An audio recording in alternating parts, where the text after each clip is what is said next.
আমরা এই জায়গার মধ্যে জড়িত হয়েছি, আমরা বিতর্কুলবাসী, বৃহত্তর বিতর্কুল এলাকার জনসাধারণ আমরা একত্রিত হয়ে ধর্ণা দিতেছি যে ভারত সরকার ওয়াক্ফ সংশোধনী যে বিলটা পাস করেছে রাজ্যসভাতেও এবং কেন্দ্রীয় সভাতে, এটা সংবিধান বিরোধী।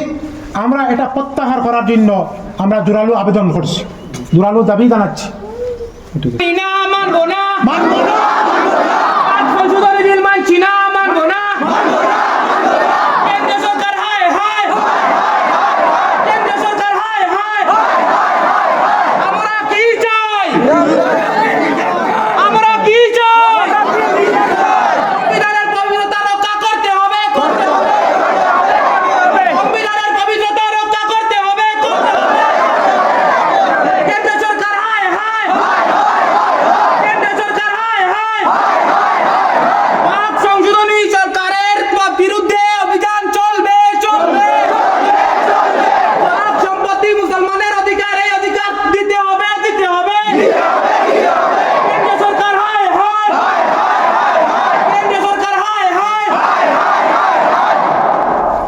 অল ইন্ডিয়া মুসলিম পার্সোনাল ল বোর্ডের নেতৃত্বে এই আন্দোলনটা 7 এপ্রিল পর্যন্ত চলবে।